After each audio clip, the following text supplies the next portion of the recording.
Hi, I'm Mina Malik Hussain and you're watching The Coffee Table, and boy, do we have a show for you!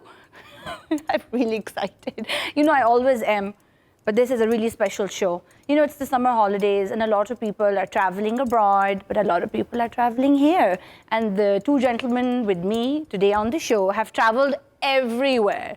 Can't even begin to imagine, and I'm so excited because today we're going to be talking about adventures in Pakistan, and joining me are Mohammed Tayyab, who's worked for decades with the tourism department and is a rock climber and an instructor, and Salman Rashid, who is Pakistan's best and only travel writer. Hello, welcome to the show, gentlemen. Oh, pleasure to be here. This is very exciting. I'm very excited. I think by the end of this, I'm going to be like, I'm going to go and climb a mountain now. So, Salman, you, again, like I said, are the country's only travel writer. Professional travel writer. Professional travel writer. But just because he's the only one doesn't mean that he's not good. He's very good at it. Yes. So tell me, how did you get into, how did this happen? You became a travel writer. How? When did the adventure find you? Well, actually, I found adventure at a very young age. I was traveling around and... But just regular travels, like Karachi, Multan? No. Ancient monuments, historical monuments. That's what intrigued me, and hills. Ah. Right? I had no idea about high mountaineering and anything, and I did not have the wherewithal to become a mountaineer. So I was pottering around in the Salt Range and all these places.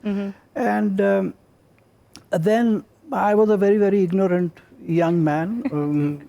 I wanted to learn what I was looking at. I wanted to understand what I was looking at. But then you weren't ignorant at all. Yes.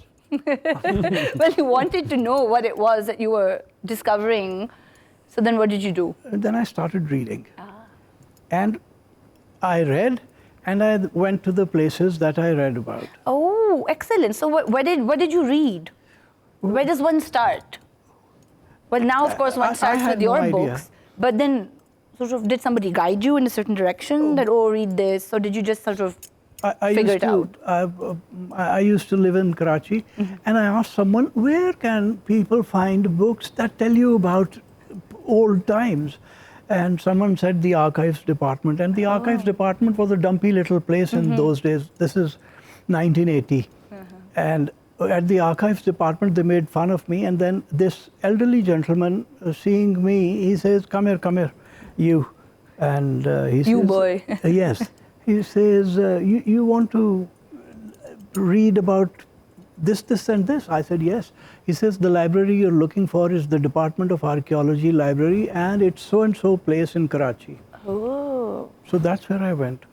And how the lower staff hated me there, because I would just not want to be thrown out of the library. Yes. And how amazing that back then, you could just sort of walk onto campus and into the department and say, can I read your books? And they were like, okay. Yeah. How wonderful, how wonderful. But then, so that's the reading. And then you started reading, and, you know, there's a great deal of writing about it, I imagine. You know, with the British, did a lot of exploring in the region, in the subcontinent, and they did write a fair bit about it. Absolutely. So, and that is what I read to begin with. So like reports and gazettes and what else is there? Reports mainly. You know, exploration reports by Indian Navy lieutenants and majors and colonels. You know, for someone, they might have been very dry and boring, but for me, they were a treasure. And how fascinating that these were ostensibly, well, they were army people, but then they were also sitting down and sort of just writing away. Yes. That's so fascinating. And, you know, I feel like the British were really good at this, you know, documenting the unknown. Sort of. Yeah, funny thing is that, trying to figure it out. They used to say in the British Army, damn your writing, mind your fighting. But then they were very good at this as well. So they weren't damning their writing at all. No, they were not at all. So, Tayyab, tell me about your work with the tourism department. You've been with them for, what, 30 years now? That's a fairly long time. Yeah, actually, at the college level, of course, I had a lot of interest in wilderness. That used to excite me. And, but why was that? Did you, in the summer holidays, also go off, you know, up north with your family, or sort of just go on treks? Yeah, because we were living in Peshawar, so that's why we had more opportunity to go to Swat and those places. But at that time, of course, people would limit you that just stay on the road, don't climb the mountain and those things. So there was kind of a rebellion. Why not climb the mountain? Yeah. And they said, no, this is a very dangerous place. You're going to fall from here. So that was the passion. And then I got the opportunity to come into Adventure Foundation, and then I met some French instructors who actually taught us for the first time in Pakistan that yes, you can have fun while climbing rocks. It's not crazy. To want to just clamber over rocks and you won't fall. Yes, and there is a proper procedure. You can follow the safety procedures, and then you can enjoy. And it's a great sports. It's a great pastime.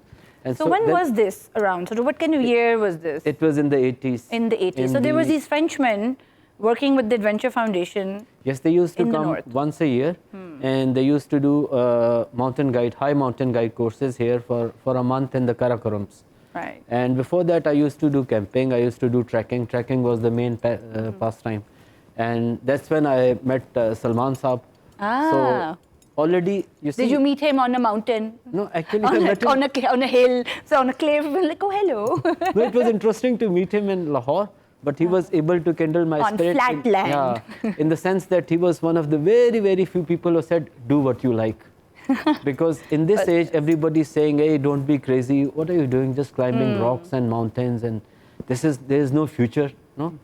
Because there's a great deterrent for the young people. People would always say, no, oh, there's scope in this, do that. You'll get a good job, do this. And so nobody would foster or nobody would support your will to go out and explore the wilderness. Quite right. And you're sort of saying that, oh, you can do it on the side as a hobby. Yes. That, you know, you can have a desk job. But then in your free time, you can just sort of go and climb a few rocks. Yeah, so so he was the one who said, you know, go and do what you like. I mean, do what's in your heart. Yes, and that's what passion is, isn't it? And I remember reading about George Mallory, who, well, I hope summited Everest. Yes, I hope so. Probably did. Yes, and somebody asked him that, why do you want to climb Everest? And he said, well, because it's there. That's so fascinating. And Tayyab, we're just going to take a look at some of the photos that you have taken on your various adventures, which is great. Sort of such Renaissance men on set today. So where is this? Yeah, this is on the Snow Lake. Oh. And then we have, I mean, all pictures are from the Karakoram Mountains. All right. And that's a base camp? Yes. Is that Fairy Meadows?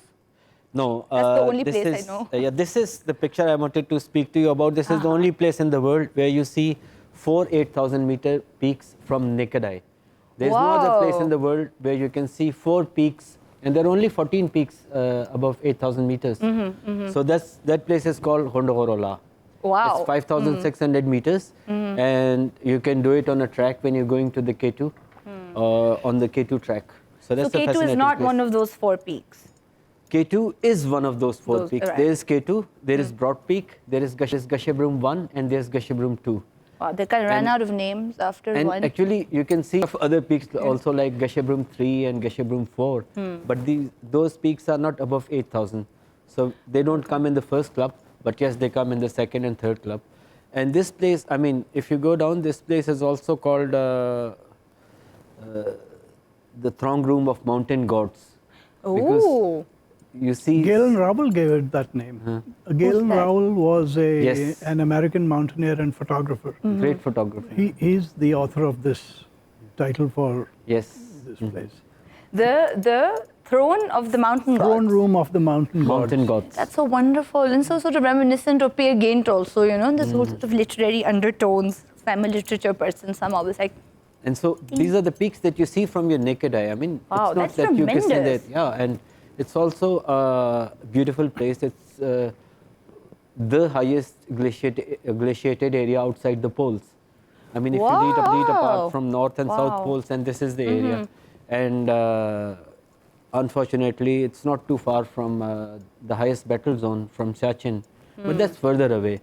I mean, and K2 track is the most popular attraction for people coming into Pakistan.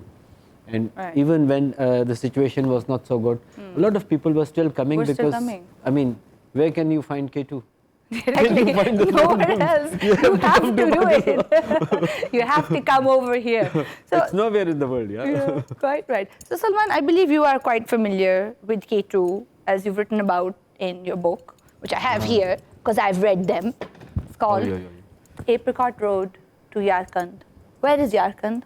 Yarkand is in Xinjiang province of China. Ah, okay. And this book, actually to begin with, I must tell you that I might have gone to the north face of K2 from the Chinese side, but I haven't seen the south face on our side. I've never been up to Concordia. Oh, it's called Concordia. Yes. Right. Have you been?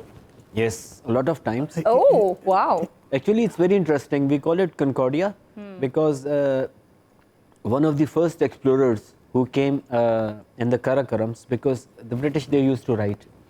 He has spent his childhood in Paris. And in Paris, there's a place called Place de la Concorde, where the 5 roads are meeting. Ah, yes. And at Concordia, actually 5 big glaciers are meeting. Oh. So this is the meeting place of the 5 glaciers. Name the man, Martin Conway. Yes. Martin Conway, who called it Concordia. So Yes. which side is more difficult to scale, the south or the north? He's the mountaineer. Actually, Yes, yeah. yes. The Pakistan side is the route, normal route for Okay. people. So it's the easier side, and that's where 90% of the expeditions they visit from this side. The side Salman Saab is speaking about, the Chinese side, it's very difficult. Ah. And also because then it falls towards the Taklamakan desert from the Tian Shan range, and there are big rivers, and that you need to cross So from our there's side. desert and there's snow and there are And there's rivers, and that's very confusing topography. But that's fascinating. This is on that other side, on the Chinese side. With the camels. Sharply cut verges. I can see them. And Salman also is a photographer. Is that the sort of thing that everybody must do when you go adventuring? You take your pictures. Well, you have to, you don't have to. You're tempted to do it. Quite right. I imagine. And since you're right there, you might as well. Yes. So otherwise, you would have to take a photographer with you separately. And it's not necessarily true that they can also climb mountains. Yes, and then you have to be a writer as well, or you'll have to take a writer too. Renaissance men, I was telling you, Renaissance men. So tell me about this. So it's called the Apricot Road to Yarkand, and you took an ancient route. Yes, this route has been in use for a very, very long time. The people of Baltistan went from the Shigar Valley up into the Baltoro Glacier, over a few other glaciers, crossed a pass and descended another glacier into the Shaksgam River Valley. Whoa. Crossed, went up the Aghil Pass, down into the Surkhwat River Valley, and eventually, after 12 days, 14 or 12 days, ended up in Kargalik, which is south of Yarkand. Now, for the past about 180 years, this route has not been used. Well, understandandly, because it's almost up and down the glacier. 220 years now. See? How many? 220 years. 18, sorry. So the last one was Francis' young husband. Young husband, 1887. But they did it almost suicidal because it was not possible. Yes. Because when they asked the local people, they said it's been abandoned for the last 30 years. 30 years. Because the Baltis, sir, you are the storyteller, you go on. No, but of course. You see, the glaciers were breaking up because of global warming had started back in the 1880s already. Wow, yes, indeed. But I'll have to sort of stop you there on a note of suspense, because we're going to take a quick break and come back to hear the rest of this amazing story. We'll see you in a second.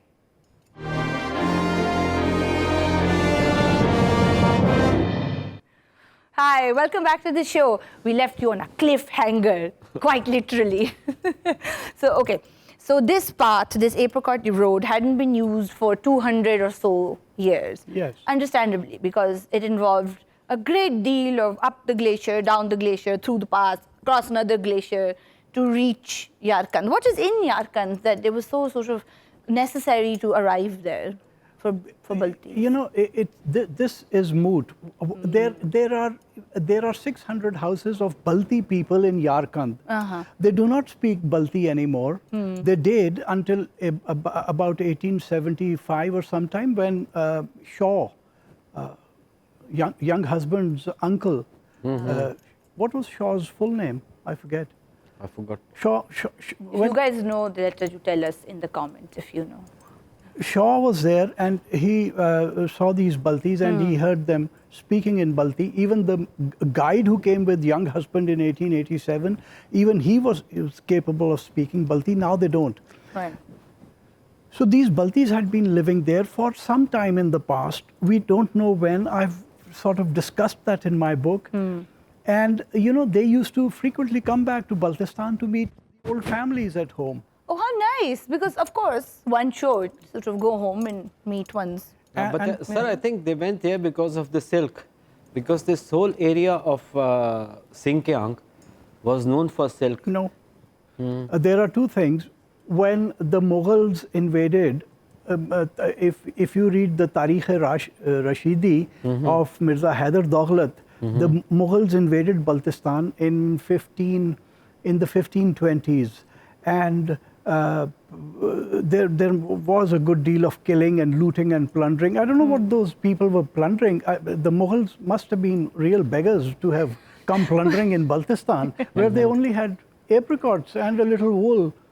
Oh, dear. There was no trade there of silk or anything. The Balti people were not rich enough to be wanting to be dressed in silks.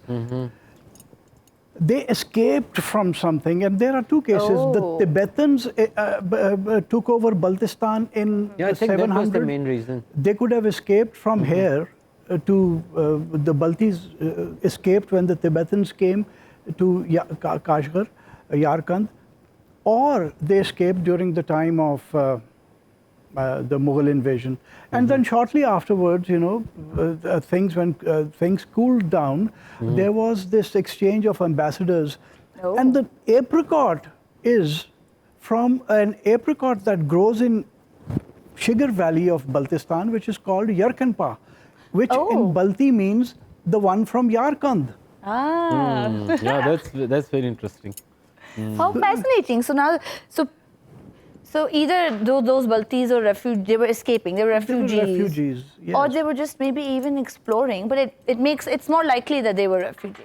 You know, no one's acknowledged the fact that the Baltis were the greatest explorers of the entire Indian subcontinent, of the entire East, I would say. Really? Where else did they go? You see, when the Brits came here, British explorers, they took Balti porters with them, and the Baltis would tell them, this is Chogolingsa, this mountain we call Chogolingsa. And the British, they just wrote. What's our friend's name? Chogolingsa. Godwin Austen. He very dutifully... Which is what K2 used to be called, Mount No, Godwin that's Austen. K2 is a different story because it was cited for the first... But if they said Chogolingsa, that is the great hunting ground. And Godwin Austen very dutifully wrote down Chogolingsa. Chogolingsa. Yes, Chogolingsa, the great hunting ground became Chogolingsa. Chogori, because they couldn't pronounce that. Chogo is great and Ri is a mountain. So Chogori became K2 because it had already been nominated as K2. The Baltis knew the names of every rock, every tree, every river, everything. So obviously they must have been there. Yes. To have named those things. Quite right. And they must have their own records of it as well, and their own maps and their own kind of literature around it. When the Dogras overran Skardu, they burnt the library of the Raja. I am sure there were old maps prepared by Balti explorers. There were old notes of how to go. Because, you know, it's very common for these, when you travel with a person who's going to a place for the first time with you in his life, he'll tell you, when we travel so many miles or kilometers, we'll come to such a place where there are two birches and the river bends. And sure enough, you come. So you ask him, how does he know there were going to be two birches? Like this and the river. And the bend in the river. Because he had said earlier that he's never been there. He'll say, the elders told me. Oh, so it's an oral tradition. That and a written tradition, which was destroyed by the Dogras. Oh, the burning libraries, this is really, everybody does it and it's just the worst. So the oral tradition has actually kept all this information actually going down through generations, and it's foolproof in a way. Absolutely. Because nobody can take it away from you. That, wow. It still lives. Oh, that's just fantastic. And this is all still in Pakistan. There's just so much out there. So Tayyab, you were telling me about the K2 story. Yeah, actually, when the British came, they thought that they are the first people, and in the sense, As white people tend to do because in, they were writing, in brown places. because okay, they were the rulers, and so they had the means to write. And when they came from the Kashmir side, and they came through Diosai, Right. so when they came in Diosai, then they could see for the first time the panorama of the Karakorams. And because one of them was working in the survey of India, and he had the eye, because they had already been to the mountains of Nepal. Oh, And from such a long distance, from 150 miles or so, he could visualize that he was looking at some very great mountains which nobody had seen. So he was very quick, you know, like it's the kid who you just see the toy, says, okay, this is Just mine. quickly grab it. So he was very quick just to start counting. He started counting from the left side. Okay, he said, okay, this is K1, this is K2, this is K3, okay. K4. Because he did not wait for any other explorer to find. And like Salah pointed out, that there was already a name. Yes, of For the course. mountains. So it's not like that nobody had ever seen them before. No, Everybody had they seen had them. been It's just there that and they the had seen- white guy had seen them. Yeah, so K1 was Mashabrum, and K2 was Chogori, the great mountain, because they knew it was a great mountain. And now still some of the mountains like K16 and K17, there, and somehow then the British, they tried to use Godwin Austen, you know, like Just to honor always, the actual man. always trying to impose their own names as a ruler. But then K2 stuck in the memory. And K is obviously for Karakoram. K is for Karakoram. So we have, I mean, if you look at the record that he made that morning from the hill of the Osai Plains, so he had classified up to K25. Oh, wow. And he could see 25 peaks just from where he was. On the horizon, you can see all these Karakoram mountains. And so that's how it became K2. Became K2. But we don't call it the Great Peak. Maybe we should rename it. Yes. I think if we are sensible enough, we should use Chogori, Yes. which is the original name, which people living there for centuries. And I would add to the definition of the Balti people that it's one of the most peaceful people in considering our environment and the kind of violence we had been quite experiencing. right. And I think because when in 1840s, Godfrey Thomas Wine went there, yeah? 1830s. 1838 or 40, yeah. At that time, he could see some of the records, and they had, till that time, he could not find a trace of any murder committed by any Baltis. And from this time onwards, from 1840s, then the first murder in Skardu was committed in 1986. That's pretty By somebody late. from outside. For somebody Slow from learners. outside. Somebody from Chilas. So it was an outsider who did it. So they're very peaceful people. And even now, when you go on expeditions in that area, do you prefer taking a Balti guide? Of course. Why not? They're the locals. They're the locals, they know the best, and it is always best to follow them. So, I mean, people in North, like people living in Hunza, they know their area very well, they're very good at it. But like one of the old sayings from the old times, and Salman Saab would second, Baltistan was known for the mannerism. Right. So they were a very... They were always known for being they were civilized cultured and educated and civilized race. people, yeah. Excellent. And explorers to boot. Wow. Absolutely. That's just wonderful. And more on that, we're just going to go to a quick break and lots more stories to come. So stay with us.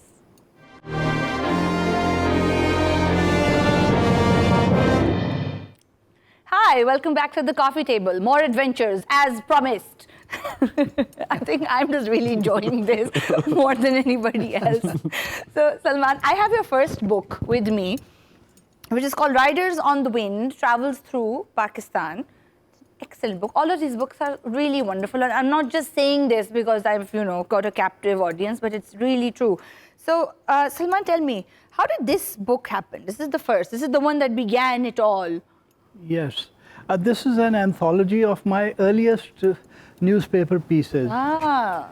And one day one day I had gone to see the patriarch of Sangemil, Niaz Ahmed Sahab, and he says, in his very nonchalant sort of way, right, bring me your manuscript. And I said, I don't have a manuscript. And he says, what have you been doing all these years? You have some work, you've done some work, you bring me those, whatever you've done. So I took this big folder of published articles, my typescript. He had it composed. Put together? You put together, and we had this book. Wow. And there's an article in it titled Riders on the Wind. A little boy, we were in a rest house in Tharparkar in Chachro, my wife and I, in November 1986. And the attendant's little boy, not little, he was about 15 or 16 years old. He stood there and he looked at the jeep that we had borrowed from somewhere. And he was talking to himself in Sindhi, and he said, riding this must be very much like riding the wind. Oh, wow. I loved it. He was 15 or 16 years old. Lovely. And he was talking to himself. Ah, just musing aloud. Yes. So are you familiar with various sort of regional languages? I learned Pashto, which I duly forgot because I didn't use it. But my Sindhi is much better because I read Sindhi newspapers. Okay, that's fluent. Yes. Not really. It takes me some time getting back into it because I don't speak Sindhi here in Lahore at all. But I can understand it. When I hear people speaking, I know what they're saying, everything. In Pashto, I can still save my life. Ask for water, maybe, Oh dear. So, Salman, has there ever been a situation where you needed to use your Pashto to save your life? No, never. Any language? No, never. Really? Yes, never. I've never met a situation where I felt threatened, except in March 2006 in Herat in Afghanistan. Oh, wow. And that was in Afghanistan. So, like the Balti murder, it wasn't here. And they are not Pashtuns. They are Persian-speaking people. And do they hate us? Oh. Whoa. What were you doing there? They must have asked the same question. Yes, I was saving my life in Persian there. Like I went to a graveyard, and there was this beautiful 200-year-old mausoleum. So I sort of sorted out my Persian in my mind and walked up to this nice-looking gentleman, and I said, "Injo, what is buried here?" The man broke out laughing and he says, "Inja, who is buried here?" Oh. Who was? Oh, yes. No, but who was somebody, it? not very important. So I duly forgot. Well, that doesn't sound very terrifying. Thankfully, I don't actively be in danger. No, but they hate us. This was a especially good man. I actually got into trouble with these three young men who didn't like it. The least said, soonest mended. So tell me about this one. It's the Salt Range and the Potahar Plateau. Where is the Salt Range? I know we did this in O-levels geography or metric, but one forgets. The Salt Range is in the middle of northern Punjab. It's south of Rawalpindi. Right. And this is the Salt Mountain where all our salt comes from. Yes, quite. And I had been, this was my, hunting ground where I became a solitary trekker. Well, I had been trekking earlier solitary in the Kirthar Mountain. Kirthar Range. Ah. Yes. Is it scary to be trekking all by yourself? in those days, no one would with anyone else, you know, because no one was trekking. Oh, so it wasn't a matter of company. It was just that nobody was doing. You just didn't have anyone. In 1918, trekking was unknown in Pakistan. Just a few people doing it in Lahore. That's how I came to meet him, and he was able to greet me. Solitary trekkers. Well, wow. So then you would just have your backpack and just be sort of walking along. Yeah. And you were never in a situation where you felt unsafe. No. Wow. Wow. I'm not that generation, and I'm just like. And you could just sort of pitch your tent anywhere, and would you sort of go to a house and be like, can I sleep here, and sort of knock on a door? And Nope. My modus operandi was very different. I would just knock on a door. I didn't even have a tent. You couldn't buy a tent in 1980 in Pakistan. What? Why? There were no tents? No. Because nobody was using them. No. Oh. I think in the as soon as the Afghan war got to the close, then in Peshawar we were able to find sleeping bags and tents coming from Afghanistan, and the refugees were selling them. Yes, I got my first down-filled sleeping bag in 1985, I think, from the market in Quetta, and for a very paltry little sum. Yes, that's true. Yeah. But in those days, I would just go up to a house, knock the door, and say, I'm a traveler, can I be put up? And they'd say, sure, come on in. Wow, I love that. And it's so great because you don't need any special gear, and you don't need any sort of fancy gadgets to just go out there and then see the world, see your country, and just but I think go for it. Yeah, we have to be fair to women and girls, because before you and me started trekking in the 60s, there was a girl who started on bicycle from Ireland. Yes, Dervla Murphy, of course. Yes, so nobody, intrepid she woman. She had the best time and the best reception in Afghanistan and Pakistan. Yes. She was heckled and she was disturbed in Europe and in Turkey. Let's face it, But it's we all were on very the courteous. it's all I on the love it. record. I love it. But she was really appreciated when she was in Pakistan, and she spent a lot of time there. And actually, it's very interesting when she took her bike to Hunza, and nobody had seen a bicycle in Hunza, so they thought it was kind of an animal. So when she stopped the bicycle, they brought some grass and a pot of water for the bicycle to drink and eat. Oh, that's so nice. How kind, how hospitable of them that, you must sort of, this creature might need something. So we have to give credit to our That's culture that, she was not followed. She was safe. And she was safe, and she traveled alone for months and months. And wow. she's Irish, you know. And she was beautiful. So Tayyab, you have experience with the tourism department. So nowadays, now this, of course, we're Dervla Murphy here, and this was, back in the 60s. It's been a while. So for young adventurers now, here and abroad, do you think it's safe for us now to sort of go out there and explore the country? Is it safe? I think yes, of course. Because when you compare the situation on ground here in Pakistan, even with South America or other places in the region, it's very safe in Pakistan. Right. The only thing is the perception part. Because unfortunately, for whatever reasons, beyond our own control, so Pakistan doesn't enjoy a very positive image. For whatever reasons, let's not go into the details. It's complicated. So, yeah, it's complicated. So, but when you look at the situation on ground, yes, it's very safe. People are very welcoming.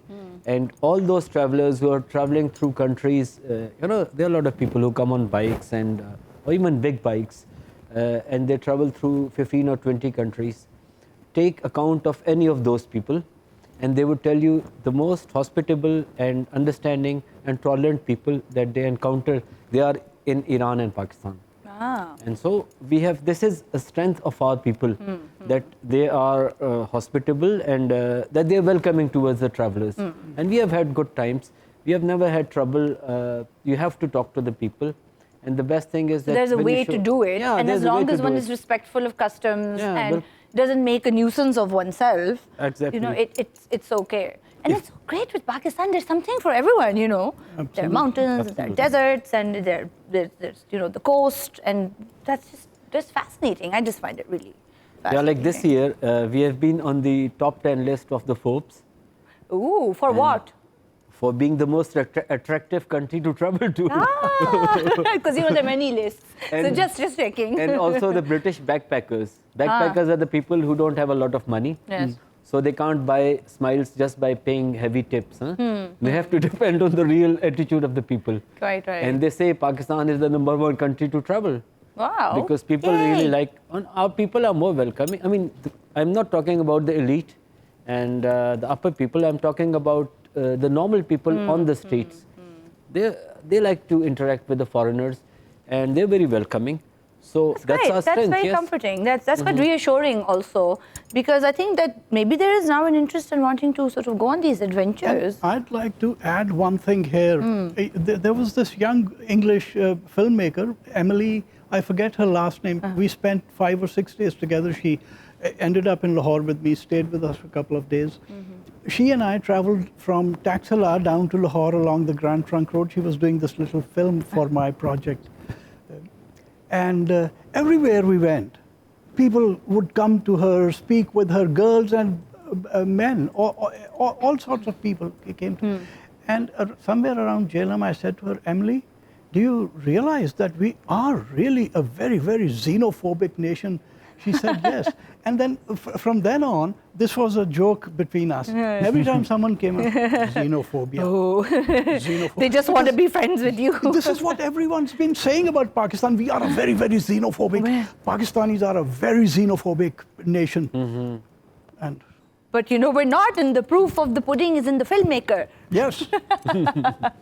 Well, this has been a wonderful conversation. I've had a glorious time talking about it. And it is so heartening to know that Pakistan is still so much more to see and so many adventures to be had here, right at home. You don't have to go anywhere. And all you need is a bit of adventure, a sense of daring do, you know, be a bit intrepid, take some photos, do some writing, and you'll have a glorious time right here, just at home. Thank you so much for watching. Thank you, gentlemen, for being on the show with me. Pleasure It was being here. wonderful.